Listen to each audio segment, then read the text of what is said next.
والناس فيها تايهين.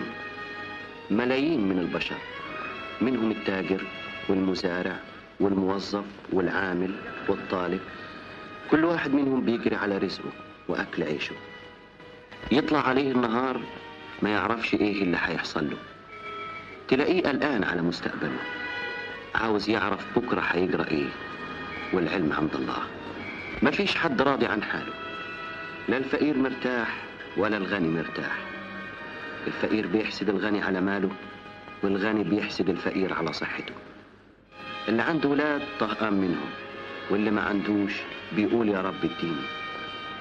كل الناس دايما ناقصاهم حاجة وبيدوروا عليها، ويتهيأ لهم لو امتلكوها هيبقوا في منتهى السعادة. ويمكن السعادة بين ايديهم وهم مش حاسين بيها، لانهم غفلانين عنها وبيدوروا بعيد